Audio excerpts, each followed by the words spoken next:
মোহন ভাই, এটা একটা জুলাই স্মৃতি জাদুঘর নাকি ঢাকায় করেছে, সেটা সম্ভবত আজকে সাধারণ দর্শকদের জন্য খোলা থাকার কথা ছিল।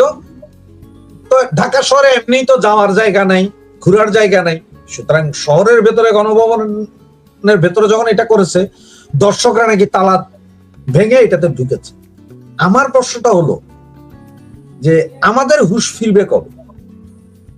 ঠিক আছে বাবা, একটা জুলাই স্মৃতিকর করছে, তোমরা যাচ্ছ ওখানে, তো যাও না এইভাবে একেবারে যে সিকিউরিটি গেট টেট সব ভেঙে চুরে দিয়ে উপরে ফেলে দিয়ে তোমরা ঢুকতেছো। এখন এটার কাহিনীটা কি? এটা কি ক্ষোভ নাকি আমাদের চরিত্রই এরকম, কোনটা মনে করেন আপনি?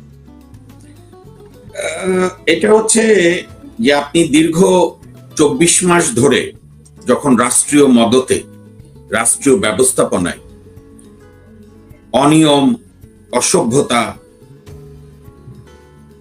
বয়োজ্যেষ্ঠ মানুষদেরকে অপমান করা, ভিন্ন মতের রাজনৈতিক ব্যক্তিত্ব বা রাজনৈতিক বিশ্বাসের লোকদেরকে হেনস্থা করা শারীরিকভাবে, সামাজিকভাবে, এটাকে যখন আপনি উৎসাহ দেন, আপনি যখন এটাকে, বিশেষ করে ডক্টর ইউনূস 18 মাস ইউনূস এবং তার গং যেভাবে এটাকে প্রাতিষ্ঠানিক রূপ দিয়েছে, তার একটা বড় বহিঃপ্রকাশ আমরা দেখেছি গত 5 তারিখে। বাংলাদেশের সর্বোচ্চ সাংবিধানিক ব্যক্তি ভারপ্রাপ্ত রাষ্ট্রপতি মেজর হাফিজউদ্দিনের বীর বিক্রমের অনুষ্ঠান পণ্ড করে দিয়েছে।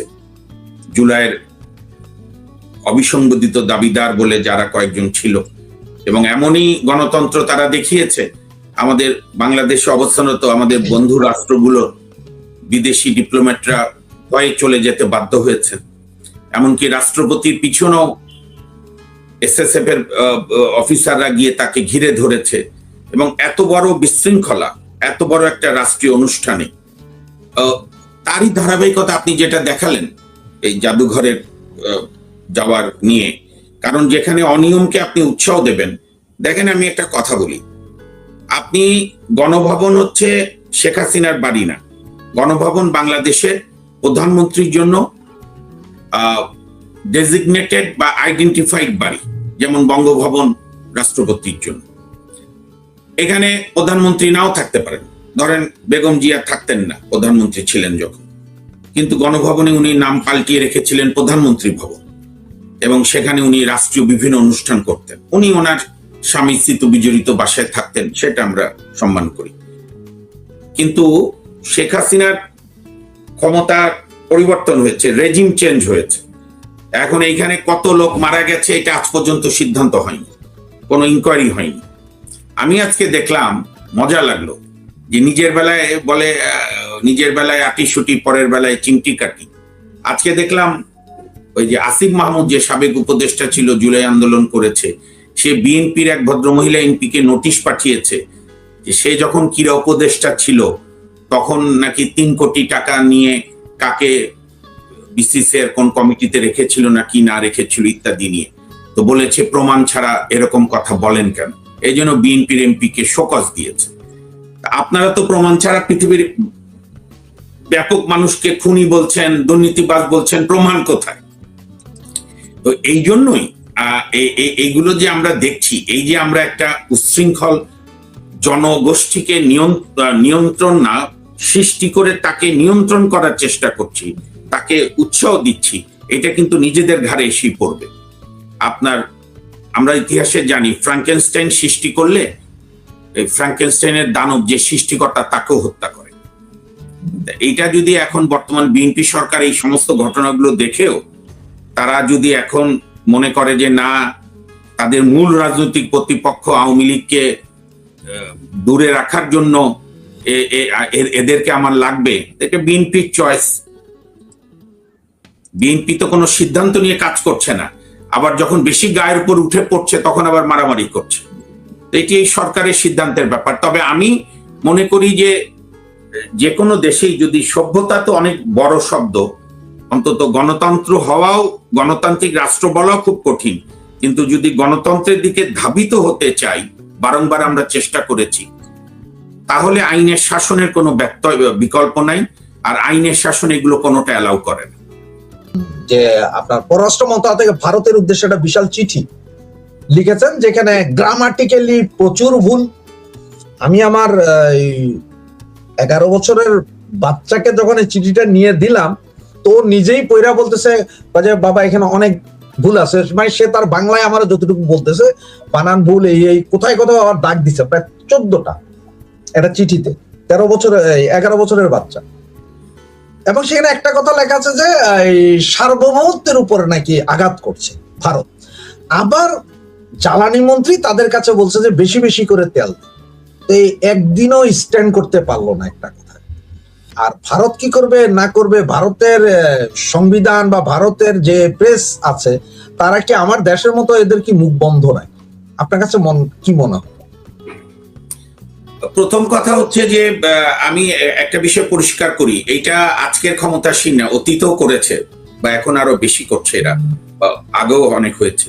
এই যে কথায় কথায় আপনার সার্বভৌমত্ব, দেশের স্বাধীনতা, আমাদের মহান মুক্তিযুদ্ধে জাতির জনক বঙ্গবন্ধু শেখ মুজিবুর রহমানের নেতৃত্বে 30 লাখ শহীদের আত্মত্যাগের বিনিময় 2 লাখের বেশি মা বোনের সম্ভ্রমের আত্মত্যাগে যে বাংলাদেশ, কিংবা যার শুরু 52, 62, 66, 69, 71 হয়ে একটা ধারাবাহিক লক্ষ্য স্থির করে যে আন্দোলন, এবং যার মধ্য দিয়ে আমি তো বলি আমাদের একটা গৌরবের আন্দোলন। প্রথমে ভাষার আন্দোলন, ভাষা আন্দোলন থেকে স্বায়ত্তশাসন, স্বায়ত্তশাসন থেকে স্বাধিকার, স্বাধিকার থেকে রক্তাক্ত 71 এবং স্বাধীনতা অর্জন। তো সেই দেশের সার্বভৌমত্বের বিরুদ্ধে কি চক্রান্ত হয় একটা মুক্তিযুদ্ধের নেতৃত্ব দানকারী দলের সভানেত্রীর প্রেস কনফারেন্সের মাধ্যমে। আমি বরং সালাউদ্দিন সাহেবের প্রতি শ্রদ্ধা রেখে পাল্টা প্রশ্ন করি, তাহলে ব্রিটেনে, ইংল্যান্ডে যখন ছিলেন বর্তমান মাননীয় প্রধানমন্ত্রী, উনি তো লাগাতার প্রোগ্রাম করেছেন, তো উনি কি সার্বভৌমত্বের বিরুদ্ধে আঘাত করেছেন? কারণ আপনাকে খুব যুক্তির মধ্যে আসতে হবে রাশেদ ভাই। আপনাকে যখন কম্পেয়ার করতে হবে তখন আপনাকে রাজনৈতিক বক্তব্য, আপনি আপনার দলের রাজনীতির জন্য অন্ধের মতো বাংলাদেশে বলে, অনেক দেশই বলে, আমি সেই তর্কে যাব না। কিন্তু ফ্যাক্ট কি? শেখ হাসিনার বিরুদ্ধে এখনকার সরকারের অভিযোগ তিনি একজন দণ্ডপ্রাপ্ত ব্যক্তি, তার কথা প্রচার করবে কেন? এই তো মোরাললেস। হ্যাঁ, উনি আমাদের ফৌজদারি কার্যবিধি, দণ্ডবিধি কিংবা আন্তর্জাতিক অপরাধ ট্রাইব্যুনাল অ্যাক্ট অনুযায়ী সর্বোচ্চ সাজা পেয়েছেন, ঘোষণা করা হয়েছে ওনার অনুপস্থিতিতে, ইন অ্যাবস্টেনশিয়া ট্রায়াল হয়ে মৃত্যুর দণ্ড হাইয়েস্ট। বর্তমান মাননীয় প্রধানমন্ত্রী, এটা যেরকম সাবেক মাননীয় প্রধানমন্ত্রী শেখ হাসিনার বিরুদ্ধে রায় হয়েছে, বর্তমান মাননীয় প্রধানমন্ত্রী জনাব তারেক রহমানের বিরুদ্ধেও আমাদের বাংলাদেশেরই আদালত, বরং একটা নিয়মিত আদালত, যাবজ্জীবন রায় দিয়েছিল। উনিও দণ্ডপ্রাপ্ত আসামি ছিলেন দীর্ঘদিন। উনি ইউকে থেকে ওনার দলের সঙ্গে, অন্যান্য শ্রেণী পেশার মানুষের সঙ্গে মত বিনিময় করেছে, বিভিন্ন দিবসে ভাষণ দিয়েছে। এবং আমি একটা বলি, কিছু দলবাজ আইনজীবী আওয়ামী লীগ করে, যাদের কারণে আওয়ামী লীগ, অনেকগুলো কারণের মধ্যে একটা কারণেই তাদের সরকার পরিবর্তনের, তারা দলবাজি চিন্তা থেকে তাদের নেতৃত্বকে খুশি করার জন্য 11 সালে একটা রিট করে জনাব তারেক রহমানের বক্তব্য নিষিদ্ধ করে দিল। আমাদের হাইকোর্ট ও সরকারের সুরে, যেহেতু সারা জীবনই সরকারের সুরে সুর মিলায়, সেই সুরে সুরকার হয়ে তারেক রহমান সাহেবের বক্তব্য বন্ধ রাখলো। আবার 23 সালে আরো একটা রিট করে আরো কিছু দলবাজ আওয়ামী লীগের আইনজীবীরা এখন কোথায় আছে আল্লাহ জানে, তো এই কাজ করলো। তাতে কোনো লাভ হয়েছে? তারেক রহমানের বক্তব্য বন্ধ ছিল? তারেক রহমানের জনপ্রিয়তা কমেছে? তারেক রহমান তো তার যারা রাজনৈতিক সমর্থক, তার যারা রাজনৈতিক ঘনিষ্ঠ, তারা তারেক রহমানের বক্তব্য প্রয়োজনে চাঁদে গিয়ে শুনবে। তো এই সেম ভিসাভিস শেখ হাসিনার ক্ষেত্র। কারণ রাশেদ ভাই, আপনি একজন বিদগ্ধ পর্যবেক্ষক, সাংবাদিক, পড়াশোনা করেন। আমাদের বাংলাদেশের ঐতিহ্যটা, বাংলাদেশের বর্তমান রাজনীতিটা, এই আওয়ামী লীগ এবং বিএনপি কে ঘিরেই তো আমাদের রাজনীতির ডাইনামিক্স। আপনি চান না চান বিএনপি কি বলছে, আওয়ামী লীগ কি বলছে, আমাদের শুনতে হয়। কারণ এরাই তো 80% জনগোষ্ঠীকে প্রতিনিধিত্ব করে সবগুলো ভোটে। এইখানে তো অন্য তৃতীয় শক্তি দাঁড়ালো না। জামাত তো তার একটা মুক্তিযুদ্ধ বিরোধী, একটা মধ্যযুগীয় ধর্মান্ধ, তার যে কিছু সমর্থক গোষ্ঠী আছে, তার জনগোষ্ঠী, এগুলো স্থির। যে অনেকে বলে জামাত রমরম হয়েছে, জামাত রমরম হয়নি। জামাত আওয়ামী লীগের সময় এরকমই ছিল, কিন্তু তখন লুকিয়ে ছিল, গুপ্ত ছিল, সুপ্ত ছিল। কিন্তু যে তৃতীয় শক্তি গড়বার চিন্তা বাংলাদেশে যারা করেছিল, তাদের একটা বড় বড় রাজনৈতিক ব্যক্তিত্বরা অত্যন্ত শ্রদ্ধেয়, তারা তো আওয়ামী লীগের সঙ্গে গিয়ে বিলীন হয়ে গেল, বা ছোট থেকে ক্ষুদ্র থেকে ক্ষুদ্রতর হলো।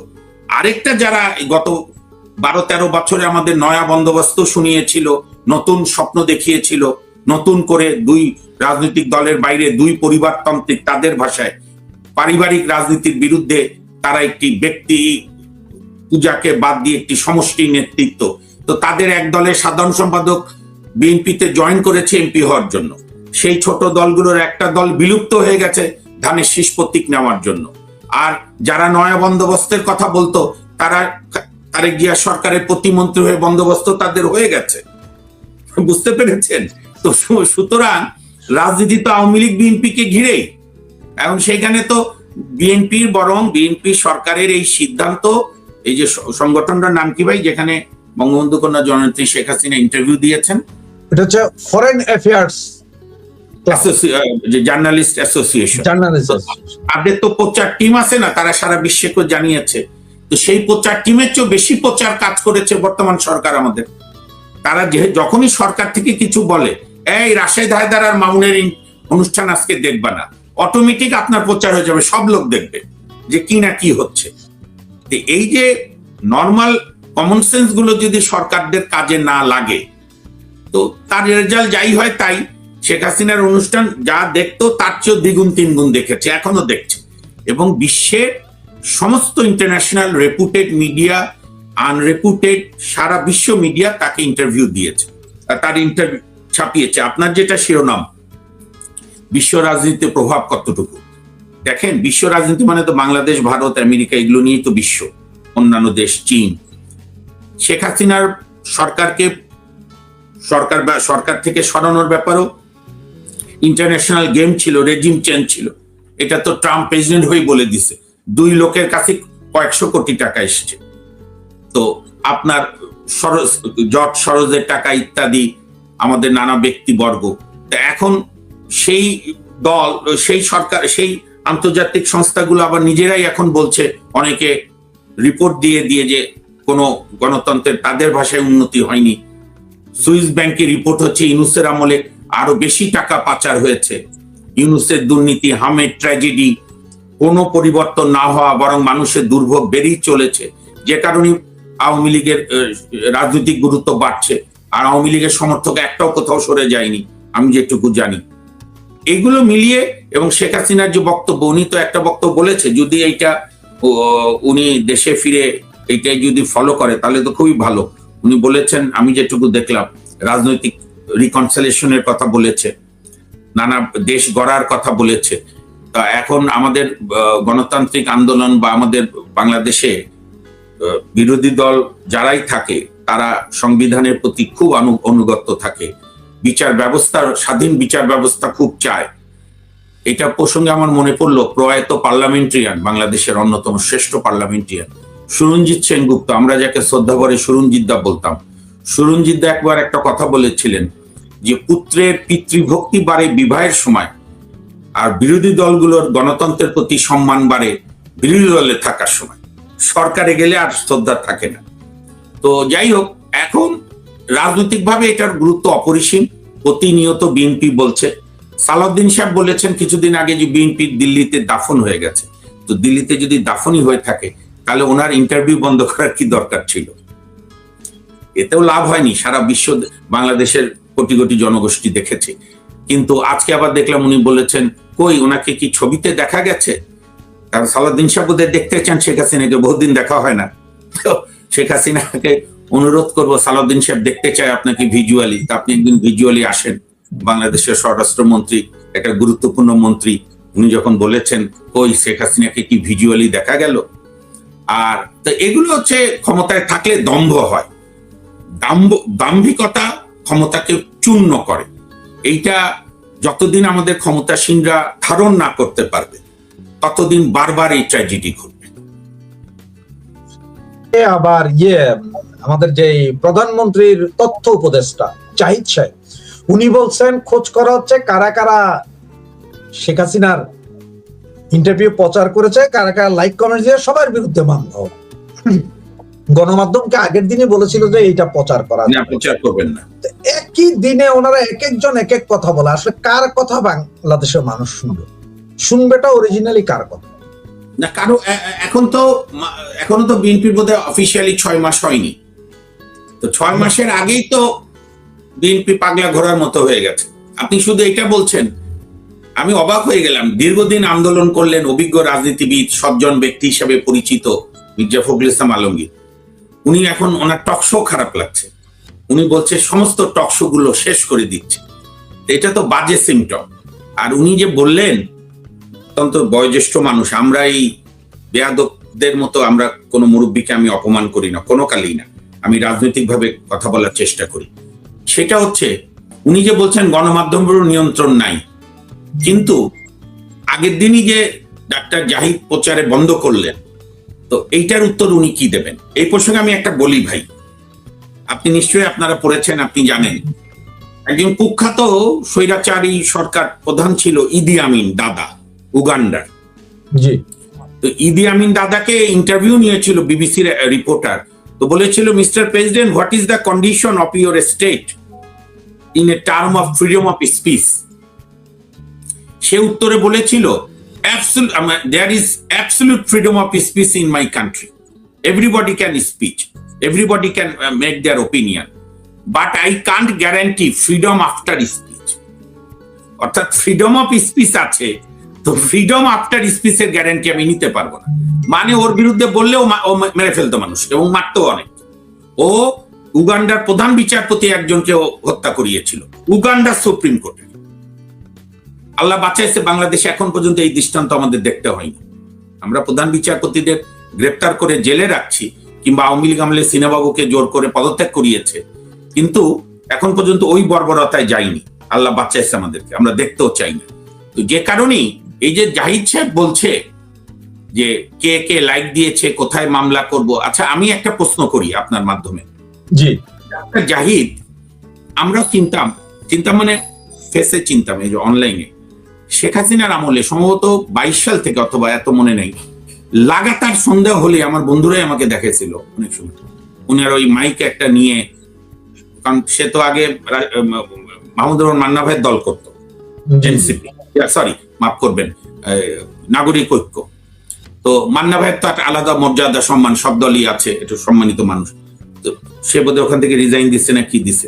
তো সে তো শেখ হাসিনার বিরুদ্ধে, শেখ হাসিনা যখন ক্ষমতায়, তখন প্রত্যেকদিন রাত্রে বা 2 দিন পর পর বিভিন্ন অনুষ্ঠান করত। শেখ হাসিনাকে কি উনি ফুল দিতেন? উনি শেখ হাসিনার সমালোচনা করতেন, আমি সম্মান জানাই।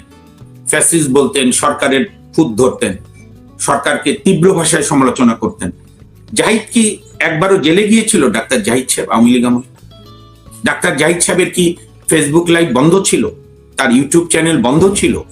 আমি প্রশ্ন করলাম এই কারণে, তার মানে আমি এইটা বলছি না যে আওয়ামী লীগ আমলে বিভিন্ন জনের উপর কোনো রাজনৈতিক অত্যাচার হয়নি, হয়েছে, বেআইনি ভাবে গ্রেপ্তারও হয়েছে অনেকে, কিন্তু জাহিদ সাহেব হননি। তো এই যে আমরা যখন মনের মাধুরী মিশিয়ে সবকিছু অস্বীকার করি, তখন আর সেই ব্যক্তিদের গ্রহণযোগ্যতা থাকে না। এটা মানুষ মনেই করছে, যেহেতু ডাক্তার জাহিদ বিএনপি করেনি কোনোদিন, তারেক জিয়া সাহেব পছন্দ করে তাকে প্রতিমন্ত্রীর মর্যাদা দিয়েছে। তো ওই যে একটা আমাদের এখানে কথা ছিল না, যে নতুন মুসলমান হলে গরুর মাংস বেশি করে খায়, দেখানোর জন্য যে আমি সাচ্চা মুসলিম। আর ইংলিশে একটা প্রবাদ আছে, প্রচলিত কথা আছে, যে ক্যাথলিক মোর দ্যান পোপ, অর্থাৎ পোপের চেয়েও বড় খ্রিস্টান। তো এনারা চেষ্টা করছে তারেক জিয়ার চাইতেও বেশি বিএনপি হতে, যে কারণে এগুলো বাড়াবাড়ি করছে। এটার উত্তর জনগণ দেবে যখন সময় পাবে। অতীতেও দিয়েছে, বর্তমানও দেবে, ভবিষ্যতও দেবে। যারাই ক্ষমতার দম্ভ দেখাবে, যারাই ক্ষমতার বাড়াবাড়ি করবে, যারাই ভিন্ন মতকে দমন করবে নিষ্ঠুরভাবে, রাজনৈতিকভাবে দমনের পরিবর্তে, তারা ইতিহাসে মানুষের হৃদয়ে থাকে। এবং আপনি রাশেদ ভাই, আপনি নিজেও অনেক পড়াশোনা করেন, আপনি আমাকে বলেন তো ফ্যাসিজমের কয়েকটা ক্যারেক্টারিস্টিক্স কি, বৈশিষ্ট্য কি? বুলগেরিয়ার রাষ্ট্র চিন্তাবিদ দিমিত্রভ ফ্যাসিবাদের যে সংজ্ঞা দিয়েছিলেন 50-এর দশকে, যেটা ইন্টারন্যাশনালি প্রোক্লেইমড, এবং মার্কিন যুক্তরাষ্ট্রে ফ্যাসিবাদ বিরোধী জাদুঘরও যে সিমটম গুলো আছে, প্রথম সিমটম ভিন্ন মতকে দমন করা, দ্বিতীয় সিমটম একটা সাবসার্ভিয়েন্ট জুডিশিয়ারি, তৃতীয় সিমটম মোসাহেব, দলদাস, দলবাজ মিডিয়া, চতুর্থত আপনার একটা কৃত্রিম শত্রু সৃষ্টি করা, একটা জুজুর ভয় দেখানো, পঞ্চমত একটা জাতি বা একটা রাজনৈতিক গোষ্ঠীকে টার্গেট করে তাকে হত্যা করা, নাজেহাল করা, যেরকম হিটলার করেছিল জার্মানিতে বামপন্থীদের, তারপরে গণতান্ত্রিকদের, তারপরে ক্যাথলিকদের, আর ইহুদিদেরকে তো বাসায় বাসায় চিহ্ন এঁকে দিয়ে এসেছিল ইহুদি হত্যা করা যায়। এই যে বৈশিষ্ট্যগুলো, এগুলো যারাই ধারণ করবে তারাই ফ্যাসিবাদের দিকে ধাবিত হবে। এই জন্য অন্যজনকে ফ্যাসিস্ট বলার আগে আয়নায় নিজেকে দেখতে হবে, আমি কি চিন্তায় ফ্যাসিস্ট বলছি, আমি যে কার্যক্রম করছি তা কতটা গণতান্ত্রিক। আমরা তো 24 মাসে কোনো চেঞ্জ কোথাও দেখলাম না, বরং অবনতি, বরং নতুন একটা জিনিস আমাদের উপর ইউনুস চাপিয়ে দিয়ে গেল। কবে এই বোঝা আমাদের কাঁধ থেকে নামবে, এই কলঙ্ক আমাদের নামবে, সেটা হচ্ছে মবক্রেসি, মববাজি। রাজনৈতিক নেতাদের বা বিশ্বাসী কর্মীদের বা বুদ্ধিজীবীদের, ইভেন যারা আওয়ামী লীগ করে না, গণতন্ত্র বিশ্বাস করে, মুক্তিযুদ্ধে বিশ্বাস করে, তাদের বাড়ি বাড়ি গিয়ে, বাড়িতে গিয়ে হামলা করা, এই যে সোসাইটির সোশ্যাল ফেব্রিক্সটা নষ্ট করলো ইউনুস ব্যাংক, এইটা তো উদ্ধার করা গণতন্ত্রের জন্য পূর্ব শর্ত। এই যে আপনি এই কথাটা বলাতে আমি একটা ছবি দেখে, এই যে দেখেন, এটা সাকিবুল হাসান, মানে গত পরশুদিন ওনারা শেখ হাসিনার প্রেস কনফারেন্সে থাকার কারণে আপনার চট্টগ্রামে সাবেক শিক্ষামন্ত্রী ব্যারিস্টার মহিবুল হাসান চৌধুরী নফেলের বাড়িতে আবার ভাঙচুর করছে, সাকিবের বাড়িতে আবার বোমা হামলা চলছে।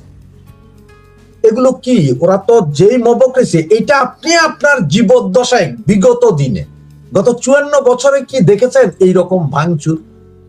আমি একটা কথা বলি, আমি একজন মুক্তিযোদ্ধার সন্তান। আমার বাবাকে কয়েকদিন আগে খাবার টেবিলে রাতে জিজ্ঞেস করছিলাম, 16 ডিসেম্বর পর যখন বাবারা ফিরলেন, মুক্তিযোদ্ধারা সব, অন্যান্য সবাই, মানে আরো তো কত মুক্তিযোদ্ধারা, তারা যদি সিদ্ধান্ত নিত যে যারা 71-এর বিরোধিতা করেছে, গণহত্যায় পার্টিসিপেট করেছে, 14ই ডিসেম্বর না, অ্যাকচুয়ালি 1 ডিসেম্বর থেকে বুদ্ধিজীবী হত্যা শুরু হয়েছিল, 14 তারিখ একটা বড় আকারে, একেবারে বড় করে, এই মতবাদে এই ব্যক্তিদের কারো বাড়িঘর আমরা রাখবো না, এটা যদি সিদ্ধান্ত নিত, তাহলে তো 2 দিন লাগতো সমস্ত বাড়ি পুড়িয়ে দেওয়া। খোদ গোলাম আজমের বাড়ি তো মগবাজারে, আমি অন্যদের উদাহরণ নাই দিলাম, কেউ তো এটা বাড়িঘরে হামলা করেনি। আমি এই জন্য মুক্তিযোদ্ধাদের ধন্যবাদ জানাই যে কোনো রাজাকার যদি, বা জামাতের বা তদানীন্তন ছাত্র সংঘ, ইসলামী ছাত্র শিবিরের আগের যে সংগঠন, তাদের নেতারা যে গণহত্যায় অংশগ্রহণ করেছিল, রাজনৈতিক ভাবে গিয়ে টিক্কা খানের সঙ্গে দেখা করেছিল, যা যা করেছিল, বুদ্ধিজীবী হত্যা সহ যা যা রাজাকারগিরি, তার জন্য তাদের বাড়িঘরে যে মুক্তিযোদ্ধারা হামলা করেনি, আমি তাদের সম্মান জানাই। কারণ মুক্তিযোদ্ধারা মানবিকতার পরিচয় দিয়েছিল, তার ওয়াইফ, তার বাচ্চার তো কোনো দোষ নেই। এটা তো মানে মধ্যযুগীয় যুগ না যে সন্তানের পাপের জন্য পিতামাতার বিচার হবে, পিতামাতার পাপের জন্য সন্তানের বিচার হবে। ঠিক করেছিল মুক্তিযোদ্ধারা, এবং পরবর্তীকালে তো বঙ্গবন্ধু ফিরে এসে কোলাবরেটর অ্যাক্ট করলেন, ট্রাইব্যুনাল করলেন, বিচার হয়েছে, আরো ভবিষ্যতে হবে। কিন্তু এই যে বাড়িঘরে হামলার যে কালচার ইউনুস সাহেব শিখিয়ে দিয়ে গেছে, যেটা বিএনপি আমলও চলছে, বিএনপিকে এখন সিদ্ধান্ত নেওয়ার সময়। বিএনপি আর বলে উঠতে পারবে না যে আমরা এটা কি করব। এই যে হামলাগুলো হয়েছে, এটা তো আমাদের বাংলাদেশের আইনের দণ্ডনীয় অপরাধ, ফৌজদারি অপরাধ। সাকিবের প্রতি আপনার রাগ থাকতে পারে, প্রথম কথা এমন কিছু সাকিব করেনি, বা যে কোনো ব্যক্তি করলে তার বিচার হবে। তার বাড়িঘরে হামলা কেন বারংবার? বিএনপিকে তো এখন সিদ্ধান্ত নিতে হবে, তারা কি মবক্রেসি চালাবে না আইনের শাসন করবে। আমার খুব সহজ প্রশ্ন। তারা যদি এগুলোকে উৎসাহ দেয়, বারংবার এগুলো হয়, তাহলে বুঝতে হবে বিএনপিও মবক্রেসি করছে, তাহলে করবে। যখন যে ক্ষমতায় থাকবে সেই করবে। এই গল্পের আর শেষ হবে না। আজকে দিনই তো শেষ দিন না। এই যদি হয়, এটা দেখছেন পুলিশকে পিটিয়ে রক্তাক্ত করেছে, এই দৃশ্য কি আপনারা দেখেননি? সমাবেশে এনসিপি নেতা, এটা গতকালকে চট্টগ্রামের একটা সমাবেশে এনসিপি নেতা, কি নাম এই লোক, ভদ্রলোকের কি নাম? এটা কি জানি একটা নাম, ওর নামও আমি জানি না। মানে আমি ভিডিওটা দেখেছি, পরে পেপারের নিউজের কাটিংটা আমি জাস্ট আপনাকে, আপনার এই প্রসঙ্গে মনে করিয়ে দিই, এই এনসিপির ছাত্র সংগঠনে মাহাদির হবিগঞ্জে বক্তৃতা, জি জি জি, হবিগঞ্জ থানা উড়িয়ে দিয়েছি, কি এক এসআই কে হত্যা করেছি, গাছে ঝুলিয়ে চালিয়ে মেরেছি। তাহলে তো আর কারো কিছু বলা লাগছে না। এখানে আওয়ামী লীগ যারা করে, আওয়ামী লীগেরদেরও কিছু বলার নাই। আপনার আমার মতো যারা বিভিন্ন বিষয়ে পর্যবেক্ষণ করি, আমাদেরও বলার নেই। এনসিপির এই নেতা বলার পর আমি এনসিপি তো নিজেরাই আত্মস্বীকৃত এগুলো মব স্টার বা পুলিশের ওপর নির্যাতনকারী। বিএনপি কি করছে এখন এখন এখন কি বলবে? কিংবা আমি এও তো জানি বিএনপি কি বা কি বলবেন। বিএনপি সিরাজগঞ্জের নেতা বলেছিল না, পরে বসে আমি আবেগে বলে ফেলেছি, এনায়তপুরে পুলিশ হত্যায় তাদের ভূমিকা ছিল, বলেছে না সিরাজগঞ্জে বিএনপির এক নেতা। তাহলে এগুলো কি? তাহলে মাননীয় প্রধানমন্ত্রী যে প্রথম জাতির উদ্দেশ্যে বক্তৃতা, যে দিন শেষে আইনের শাসনই হবে আমার সরকারের শেষ কথা, আমরা এই কথার প্রমাণ দেখতে চাই। আমরা দেখতে চাই এই এনসিপি নেতাকে রিমান্ডে এনে, গ্রেপ্তার করে রিমান্ডে এনে জিজ্ঞেস করা, কোন পুলিশকে আপনি রক্তাক্ত করেছিলেন? আন্দোলন বাংলাদেশে কি জুলাই মাসে প্রথম হয়েছে? 24-এ? হ্যাঁ, জামাত এবং জামাতের এই যে যুব শাখা এনসিপির জন্য হয়তো এটা প্রথম আন্দোলন। আমাদের বাংলাদেশ আন্দোলনের অপর নাম। আমরা 48, 52, 62, 66, 69, 71, 90 টানা শেখ হাসিনার নেতৃত্বে বাংলাদেশের মানুষ 96 সালে কেয়ারটেকার আন্দোলন সফল করেছিল, যেখানে তদানীন্তন প্রধানমন্ত্রী বেগম খালেদা জিয়া বলেছিলেন যে কেয়ারটেকার শুধু নিরপেক্ষ শুধু তারাই হয় যারা কি নাম আপনার পাগল আর শিশু ছাড়া কেউ নিরপেক্ষ হয় না। তো সুতরাং আপনার সেই আন্দোলন তো মানুষ সফল করেছে। তো কোনো আন্দোলনে কি পুলিশ পিটিয়ে থানা গুড়িয়ে দিয়ে আন্দোলন সফল হয়েছে? তাহলে এখানে যে জুলাই আন্দোলনে যে অসংখ্য শক্তির সম্মিলনে, যেটা একটা আপনার মেটিকুলাস ডিজাইন, যেটা ইউনুস নিজেই কনফেশন দিয়েছিল মার্কিন যুক্তরাষ্ট্রে তার বন্ধুর সামনে, বিল ক্লিন্টনের সামনে, এখন তাহলে এগুলোরই প্রমাণ। এখন পুলিশকে মারাই যদি ক্রেডিট হয়, তাহলে তো আর এই দেশে অ্যানার্কি ছাড়া কিছু হবে না। আমি তো আবারও বিএনপির প্রতি অনুরোধ করি, বিএনপি সরকারের প্রতি, যে আইনের শাসনের পথে আপনারা যাত্রা শুরু করেন। না হলে দেশের কি হবে? দেশের জনগণ তো দেশ রক্ষা করবেই, অতীতও করেছে, ভবিষ্যৎ বর্তমানও করবে, কিন্তু আপনাদের সরকার তো বিপদে পড়বে। আপনি যেহেতু হাইকোর্ট সুপ্রিম কোর্টের আইনজীবী এবং বলা হয় যে সুপ্রিম কোর্ট আমাদের সংবিধানের